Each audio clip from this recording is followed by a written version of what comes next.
Ahora vamos a presentar al Dr. Cave. Es profesor de Economía en Warwick Business School, en la Universidad de Warwick, en el Reino Unido. Su especialización es en regulación, particularmente relacionada con la industria de las comunicaciones.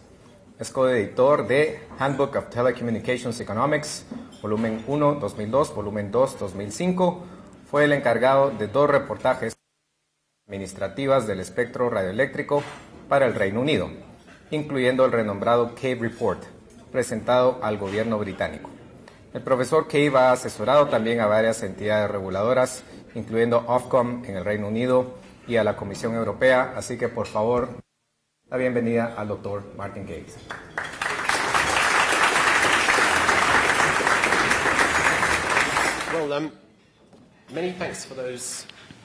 Muchas gracias por sus gentiles palabras, que en parte comprendí.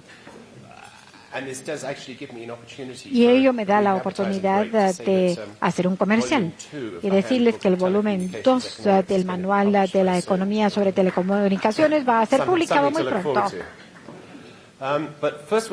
Primero que nada quisiera decirles que me siento muy complacido de estar aquí y de poder ver la universidad. Ya estoy muy impresionado y también mis disculpas por haber llegado tarde, pero hay una razón muy triste para ello, y esa es que yo estoy trabajando con la Comisión Europea en una de mis cruzadas, que es tratar de reducir el costo del roaming internacional en Europa, para lo cual ahora tenemos que pagar algo así como $2 o $3 por minuto por cada llamada que se hace desde nuestro país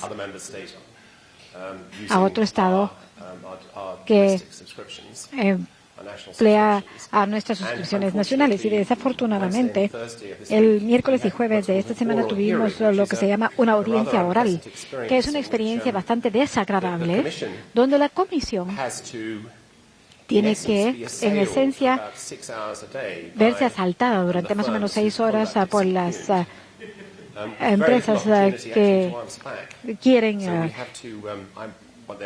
que hagamos lo que ellos necesitan hacer. Así que nosotros tenemos que adquirir un aire de impasividad a medida que ellos nos atacan durante horas y horas.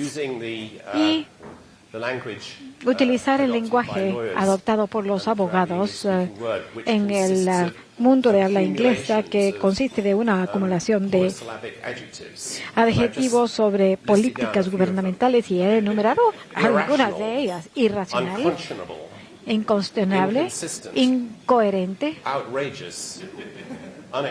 inaceptable, sin precedentes. Eso es solo un pequeño ejemplo de la jerga disponible a la profesión jurídica. Así que después de 2 días de eso,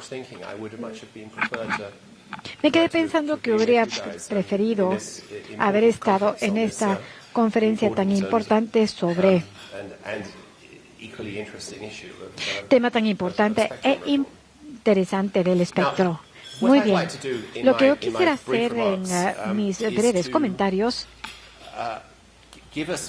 es ofrecer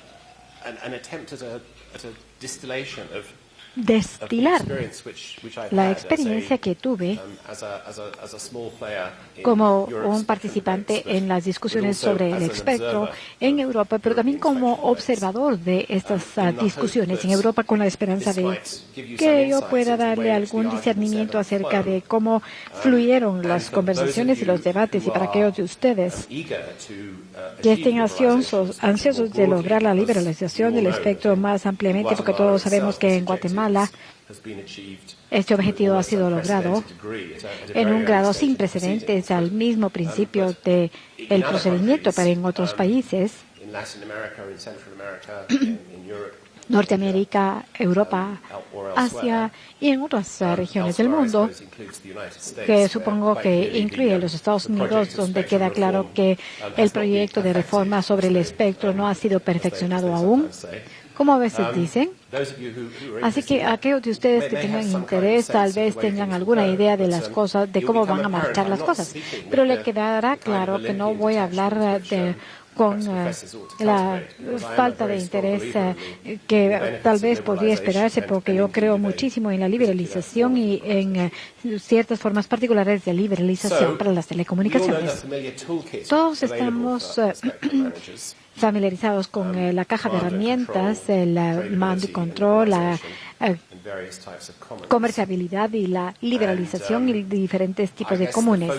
Creo que el enfoque en mi presentación va a ser cómo lograr algún tipo de transición entre el mando y control hacia alguna combinación de lo segundo y lo tercero, donde la atención va a ser, en mi caso, lo segundo que dice aquí, la comerciabilidad y la liberalización, porque a mí me interesa un poco los factores comunes o los grupos comunes, pero la evidencia que he visto acumulada acerca de ello sugiere que para cualquier tipo de aplicación de larga distancia, ese método en particular es poco probable que sea adecuado y una forma efectiva de gestión del espectro. Y más así, como habré de sugerirles, la disponibilidad de esta posibilidad en el futuro, en la posibilidad de que quizás podamos llegar al ambicioso plan donde desaparezca la escasez, la disponibilidad de este potencial y maravilloso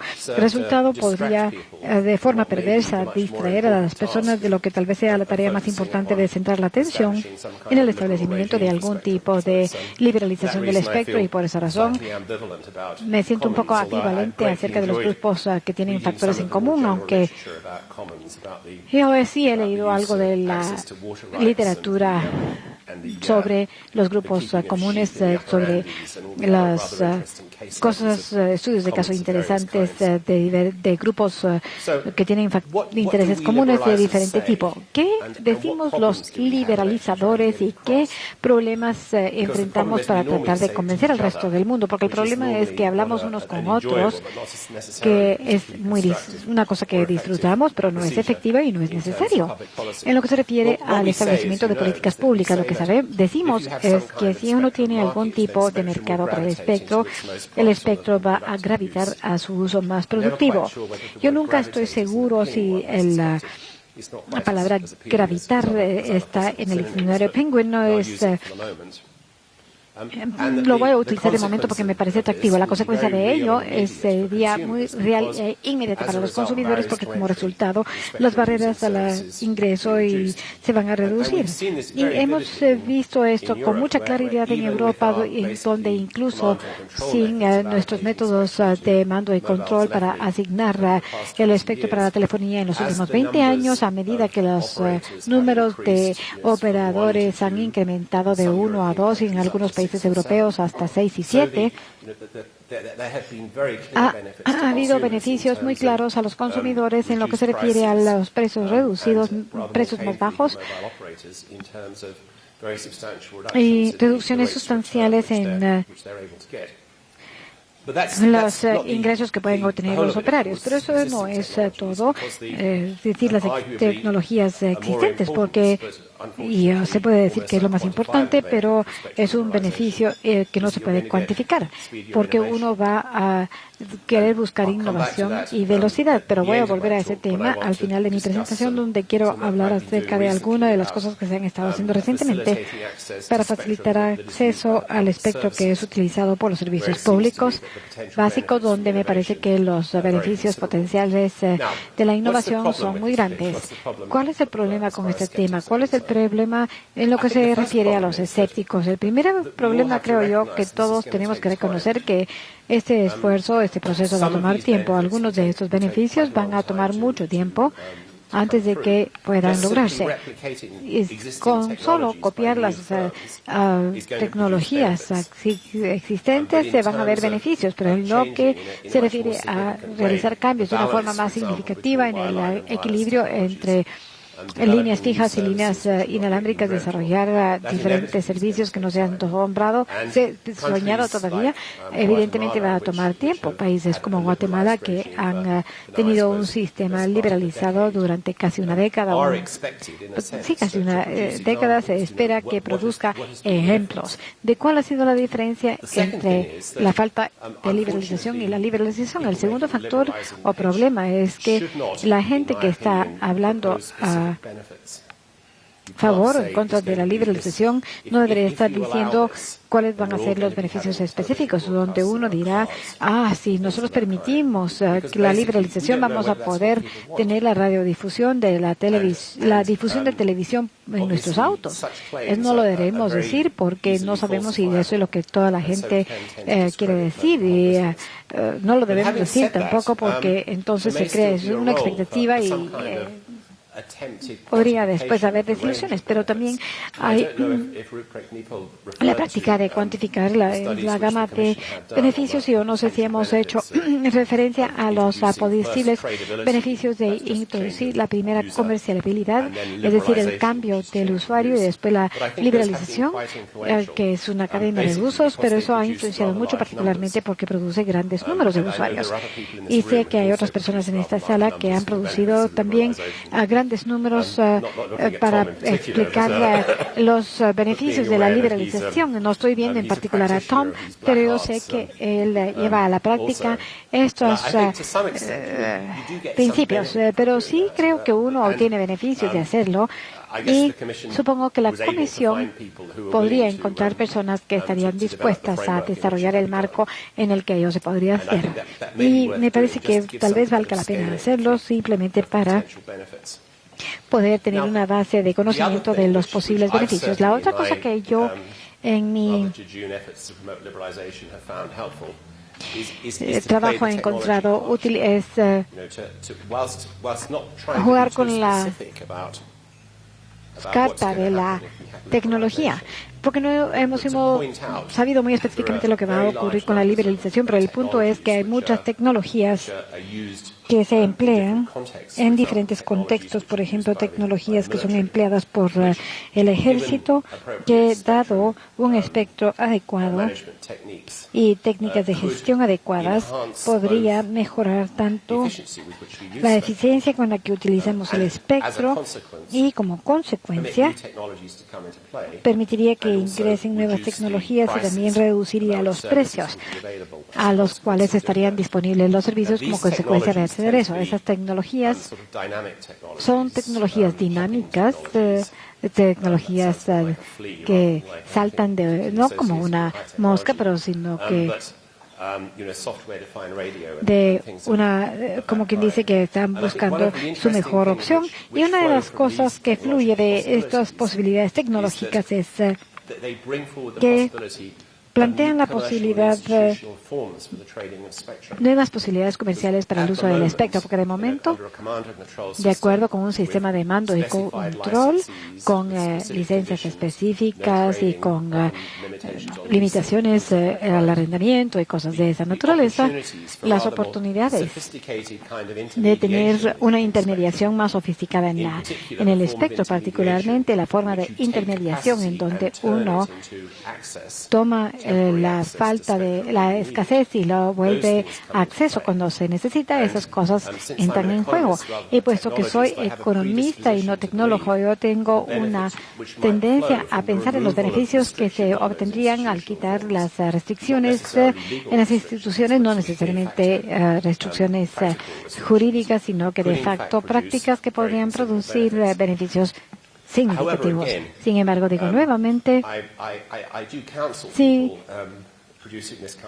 veo que hay personas que están utilizando ese argumento y les pediría que no convenzan a otros a pensar que la introducción de estas tecnologías van a producir la escasez del espectro, eliminar la escasez del espectro y que van a ocurrir cosas buenas. Es difícil jugar con esa carta, no hay que jugar con esa carta demasiado porque a veces uno se mete en problemas y lo hace. Ahora bien, eso es más o menos el lado positivo. El lado negativo del caso es la forma en que uno confunde a los escépticos. Los escépticos son muchos en las organizaciones de gestión de las frecuencias y yo puedo entender claramente por qué es esto así. Y eso es porque en el pasado en muchos casos han tenido que experimentar problemas terribles asociados primariamente con la interferencia, y sé que la Agencia de Radiocomunicaciones en el Reino Unido tiene fijado en su mente diversos problemas que han surgido como resultado de dicha interferencia. Hay un caso vívido que yo recuerdo que incluye algunas interacciones entre una compañía de comunicaciones y el ejército, donde surgió un problema como resultado de un malentendido, más o menos a las 3 el viernes por la tarde. Y fue necesario ponerse en contacto con un general de muy alto rango con el fin de tratar de obtener la anuencia del ejército para rectificar la situación. Yo no sé si la clase militar británica es típica en este sentido, pero con frecuencia es bastante difícil encontrarle después de la 1 de la tarde en un viernes por la tarde. Como consecuencia de ello, la interferencia persistió. Me parece que hasta mediodía del lunes, cuando se obtuvieron los permisos necesarios con el fin de poder resolver el problema de la interferencia. Y durante ese periodo de tiempo, según yo lo entiendo, hubo muchos usuarios de telecomunicaciones en ciertos sectores del Reino Unido que no tuvieron servicio. O sea que ese tipo de experiencia amarga de parte de las personas que tienen que atender las interferencias podría conducirles a hacer otras cosas distintas. Sin embargo, creo que no son solo los escépticos a quienes hay que abordar, sino que son los intereses creados los que hay que abordar, es decir, a las personas que están beneficiando con los ingresos derivados del sistema existente. Acabamos de estar hablando en nuestra mesa y, de hecho, en el intercambio anterior que tuvimos en la última sesión, hemos estado hablando acerca de las circunstancias en las cuales los incumbentes podrían o podrían no favorecer la liberalización del espectro. Y mi observación sobre ese tema es que es poco probable que adquieran un punto de vista uniforme en el Reino Unido, y ese es el mismo problema que se tiene en la Unión Europea y en Latinoamérica, es decir, que hay muchos incumbentes nacionales e internacionales que probablemente adopten diferentes posturas dependiendo de si les va bien o no les va muy bien. Y también es un hecho triste que en esas circunstancias una consulta no siempre da lugar a una respuesta 100% franca de las otras partes de las que se está consultando.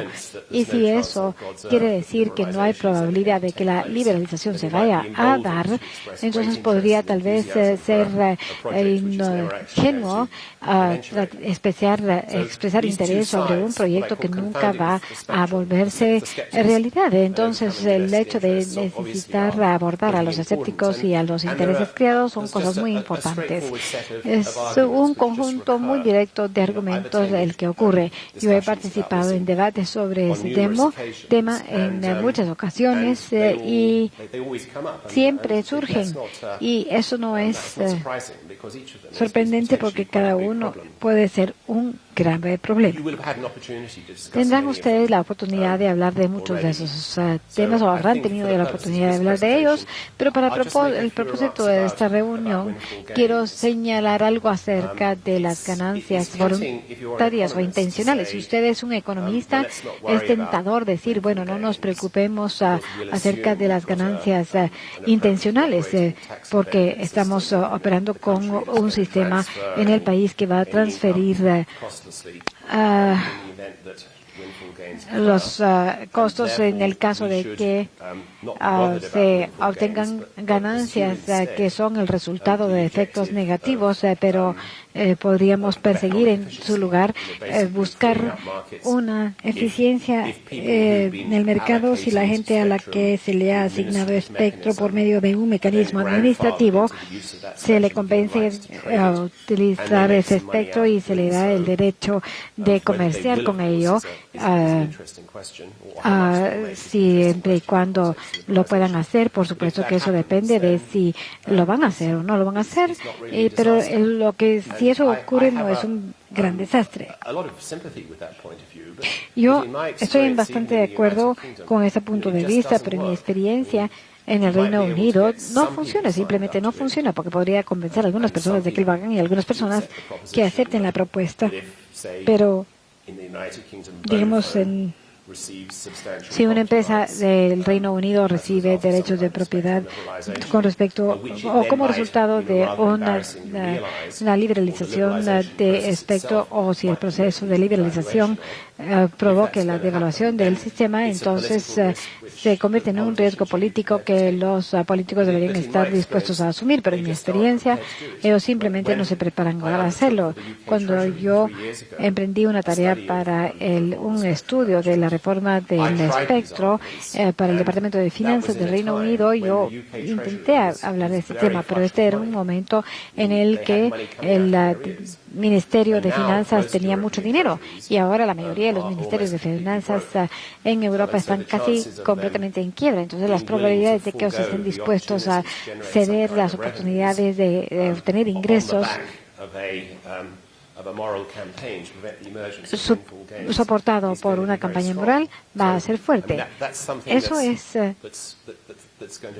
una cosa que va a estar presente, y me parece que en todo contexto político ello es necesario para poder lograr la mayor liberalización posible, para desarrollar algún tipo de estrategia que reduzca al mínimo los daños. Y como sabemos del funcionamiento de la política, a veces hay un remedio que es relativamente cosmético que puede impedir que los chacales de la prensa amarillista ataquen a los sistemas, y probablemente ustedes no tienen prensa que sea peor que la del Reino Unido, donde el término chacal es de hecho benigno.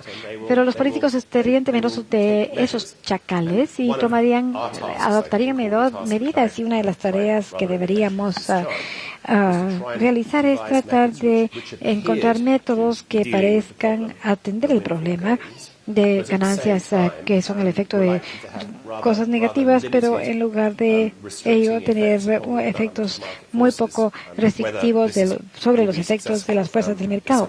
Si esto va a tener éxito o no, es algo que tendremos que ver, que habrá que verse. También hay algo que he observado entre lo que llamo los escépticos, que están generalmente en las agencias que controlan las frecuencias. Pero ellos creen que estamos a punto de lograr un avance en los mecanismos de Money Control que va a resolver el problema. Ahora bien, muchos de ustedes saben mucho más sobre la UIT de lo que sé yo. Yo acudí a un taller allí con ustedes, que los recuerdo. Y si quieren conocer en mayor detalle de la historia del desarrollo de la liberalización del espectro en Guatemala, esto podría ser un ejemplo, pero después del muy interesante discurso científico o académico, entonces fue tarea de los representantes de los miembros intentar desarrollar algún tipo de conclusiones. La primera conclusión fue si hoy es jueves o viernes, y eso tomó más o menos 3 o 4 horas definirse. Y después hubo otras conclusiones acerca de si el trabajo de el taller se debería reconocer de alguna manera. Y no estoy siendo totalmente justo con ellos, pero me di cuenta de que esto iba a ser un proceso muy largo para atender los problemas planteados por este taller tan conceptual. Entonces, probablemente yo les dejé con un punto de vista muy pesimista que dice que alguna reforma de la OIT podría resolver los problemas del mecanismo de mando y control. Ahora bien, hemos hablado, ustedes han hablado y nosotros hemos hablado de los problemas que hay acerca del alcance de la liberalización y hasta dónde debería llegar. Yo quiero centrar mi atención en dos en este momento y las dos más son bastante obvios, excepto que me está costando mucho recordar cuál es el significado verdadero de la funcionabilidad. Esto, me pregunto si esto es simplemente uno de los errores tipográficos que yo pongo en la mayoría de mis presentaciones. Primero, el tamaño del sector reservado. Sector reservado quiere decir el bit que se guarda para uso del gobierno o del casi gobierno, y luego está el tratamiento de el espectro que está disponible, es decir, en el anaquel. Este es el sector donde no se ha expresado una demanda todavía, particularmente porque ningún demandante tiene la probabilidad, tiene confianza en que se le va a asignar. Y el problema ahí es que creo que es muy interesante si dentro del marco de la liberalización y la comercialización se puede sacar todo lo que hay disponible en el mercado central, aún si tenga que venderlo, como creo que fue hecho en el caso de las subastas en Nueva Zelanda. Incluso si termina vendiéndosela por $3 a un chico de 15 años de edad, será mejor tenerlo allá afuera en el mercado, o será mejor simplemente dejarlo en el anaquel hasta que venga alguien a hacerse cargo de ello. Esto es uno de los aspectos de la política sobre el espectro en el Reino Unido que todavía está pendiente de resolverse. Yo no sé si puedo decirles más sobre la liberalización y los grupos comunes, así que voy a seguir para describir lo que podría llamar una historia de éxito. Una historia de éxito. Y por eso dije que hasta ahora en Concepción es un éxito. En este sentido tiene que ver que arreglos están por implementarse, lo cual podría de hecho producir buenos resultados. No hemos de hecho visto los buenos resultados aún, así que esto es un trabajo en progreso y puede ser que resulte que tengan errores muy significativos, pero en el Reino Unido, de primero, tenemos un nuevo acuerdo que se impone sobre el regulador para lograr un uso eficiente de espectro y la introducción de liberalización en el comercio. Tenemos una nueva agencia que es una agencia independiente y que ahora abarca la regulación de telecomunicaciones, radiodifusión y espectro. Esas cosas previamente se hacían por 3 agencias totalmente, inclusive conflictivas agencias. Tenemos un acuerdo en el cual la independencia de la agencia es garantizada a cierto nivel por un régimen que permite al gobierno emitir direcciones sobre políticas de espectro, pero si lo hace así, debe de publicar el hecho de que ha emitido tales direcciones y están sujetas, en esencia, a ser revocadas por nuestro Parlamento. Ahora, antes de que se emocionen sobre ese punto, las probabilidades de que algo sea revocado por el Parlamento son extremadamente lejanas o improbables, porque nuestro Parlamento suele ser muy buenos seguidores de la política gubernamental, así que eso no representa mucho de una amenaza, sino que sería el mismo tipo de amenaza involucrado en otras instituciones parlamentarias. Pero de igual forma, el hecho de que el ministro no puede quitar o llamar al director de la agencia y decirle, yo quiero que hagas esto, porque ya sea la junta de la agencia se le espera que resista tales direcciones y va a haber algún tipo de publicación de los resultados. Ahora, en esas circunstancias, por supuesto, ya se ha producido una estrategia y un plan y establece los procedimientos en detalles para el comercio y el intercambio de propiedad, y también ha establecido en detalle los procedimientos asociados con el cambio de usuario. En esencia, este cuadro aquí muestra qué tan ambicioso es. Lo que este cuadro muestra es que el plan es en que desde hace 5 años y de aquí a 5 años el centro de gravedad de la administración de la frecuencia va a cambiar de estar casi siempre comandado por el control CC. Hay 2 datos aquí dependiendo de cuál es la tasa de espectro que estamos viendo, pero tratemos de ignorar eso por un momento. Va a moverse de casi enteramente ser controlado por el comando a un sistema que es predominantemente basado en el mercado. Ahora, se han tomado algunas acciones hacia allí y preocupa un poco que la siguiente acción sustancial ha sido pospuesta hasta casi el final del periodo, según se me ha dicho, por las grandes dificultades que fueron vistas al introducir el comercio de esto. Y también han surgido toda una serie de asuntos complejos y negociaciones con incumbencia relacionado a la liberalización de espectro que ya ha sido asignado para el uso de telefonía móvil de tercera generación, que significa que va a asignarse más espectro para tal propósito y la mayoría del espectro no ha sido usado. Y tercero, los arreglos para una posible traducción o cambio de espectro de segunda generación a otros usos en lo que se quiere hacer de una manera tecnológicamente neutral. Esos son los usos pudiendo ser tal vez comunicaciones o radiodifusión móvil o cualquier otra cosa que a alguien pueda ocurrírsele. Pero de igual manera, como sugerí, ese es un plan muy ambicioso. Ahora quiero llegar a mi presentación final para decir algunas cosas, ya que el fotógrafo quiere ya tomarnos su foto y no queremos hacerlo esperar, ¿verdad? Y que no aparezca nadie en la foto. Bueno, lo que he estado haciendo en los últimos 6 meses es otro estudio para la Tesorería del Reino Unido que aborda la pregunta, ¿qué haces sobre el espectro gubernamental? Ese punto que va a ser reservado, que es usado por la defensa, Ministerio de la Defensa, que es usado para servicio público, que es usado para los servicios de emergencia, ese espectro que es usado para propósitos tecnológicos militares.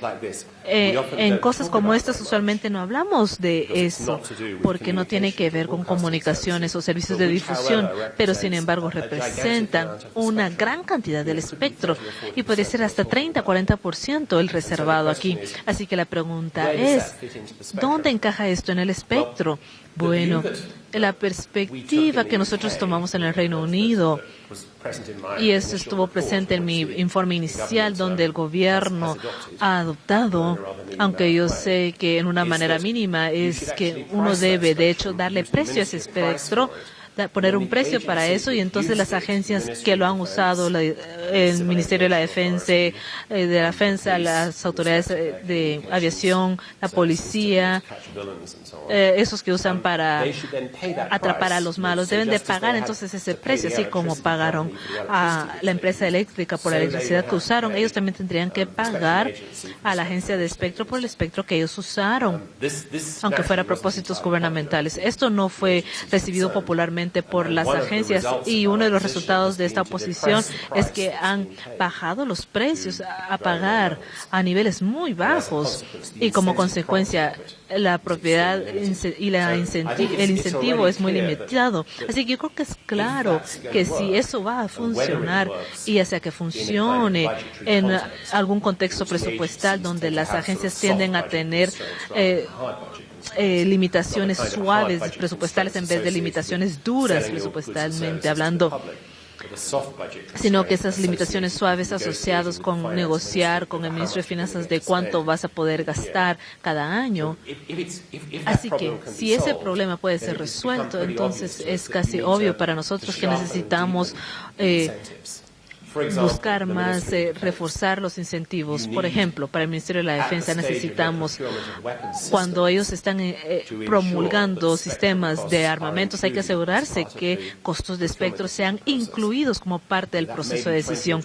Eso puede ser a 20, 25 años, porque así funcionan las cosas aparentemente. En este momento no se hace, y yo entiendo que en los Estados Unidos se están dando discusiones similares con el Departamento de la Defensa para introducir un proceso donde hay un precio por el uso de espectro. Una segunda cosa en la cual nos estamos enfocando en el artículo es el desarrollo de tecnologías de compartir y crear incentivos que van a alentar a los usuarios gubernamentales a compartir el espectro entre ellos. Y, por supuesto, hay incentivos de precios aquí. Si tú compartes, pagas menos por el espectro, pero eso es solo significativo si hay, de hecho, precios ya establecidos. Ahora, otro punto clave es el satisfacer el sector público que realmente tiene preeminencia. Si es necesario, es decir, si fuéramos invadidos por los daneses, los finlandeses en el Reino Unido, nosotros de hecho pudiéramos recuperar el espectro para usarlo para defender nuestras costas. Y obviamente esta es una preocupación que tiene que ser expresada. Otro tema que yo creo que es muy relevante aquí es que para poder empezar todo esto, para poder combinar lo que podría ser algo improbable, es radar y comunicaciones. Para poder hacer todo esto tienes que obtener empresas de tecnología que están dispuestas a invertir para desarrollar la tecnología y luego alguien listo para preparar y desarrollar el equipo para que esto sea práctico. Así que obviamente va a tomar mucho tiempo este proceso. Y otra cosa que podría ir junto con esto es, y estamos regresando parte de mi discusión de asuntos institucionales, es que quizá tal vez se tenga que interpenetrar al sector público con organizaciones de tipo privado que tomarían el rol de maximizar los recursos, los ingresos asociados con subarrendar o prestar un espectro. Es difícil que alguien mire esto como una actividad legítima, así que se tendría que crear instituciones que tengan la confianza de los usuarios, pero al mismo tiempo puedan involucrar a diferente tipo de personal en el proceso. Yo planifico hacer unas últimas declaraciones sobre la situación en Europa, pero creo que Riplet esta mañana ya habló de esto, así que entonces me gustaría ahora decir que una de las dificultades que enfrentamos en Europa es la falta de poder de parte de la Comisión, la entidad centralizadora y la Comisión y el Parlamento y todas las entidades centralizadas para tratar de llevar y avanzar alguna política de espectro que abarque a todos los Estados miembros. Y claramente el costo principal de esto es que como países individuales como Reino Unido y Guatemala pueden liberalizar su espectro, pero los beneficios que se van a acumular van a ser considerablemente menos de los que se acumularan si operarán en una escala más amplia para que las personas puedan adquirir espectro internacional y luego proveer servicios internacionales. Y de la misma forma, si hubiera un mercado de suficiente masa crítica para permitir la preparación del equipo necesario a costos bajos. Bueno, así que yo creo que como Rupert ya explicó, una de las lecciones claves para la Unión Europea es tratar de lograr algún tipo de generalización de estos procesos, pero no traten de lograrlos por medio de retener cosas para que todo vayan al ritmo del más lento. Y yo creo que tal vez en esta región también algún tipo de enfoque integrado que busque el fortalecer los beneficios al crear sinergia. Eso podría ser un argumento válido para confrontar a los cínicos y buscar los mejores intereses. Así que eso es todo lo que tengo que decir. Gracias.